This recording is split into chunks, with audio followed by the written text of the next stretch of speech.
Life guard इनके लिए जिम्मेदार नहीं ठहराए जा सकते, बल्कि लाइफ गार्ड आप सभी को शुभकामनाएं देता है। धन्यवाद।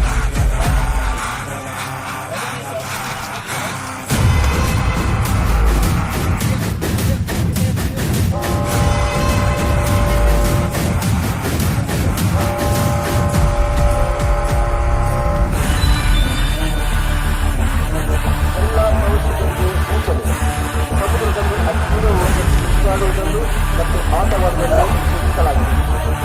ಮದ್ಯಪಾನ ಮಾಡಿ ಸಮುದ್ರದಲ್ಲಿ ಈಜಾಡುವುದನ್ನು ಸೂಚಿಸಲಾಗಿದೆ. ಅಥವಾ ಕ್ರಮ ಕೈಗೊಳ್ಳಲಾಗುವುದು. ವಿನಾಕಾರಣ ಕುತಲದ ಫೋಟೋವನ್ನು ತೆಗೆದರೆ ದಂಡ ಅಥವಾ ಕಠಿಣ ಕ್ರಮ ಕೈಗೊಳ್ಳಲಾಗುವುದು. ನೀವು ತಂದಿರುವ ಬೆಲೆ ಬಾಳುವ ವಸ್ತುಗಳಿಗೆ ನೀವೇ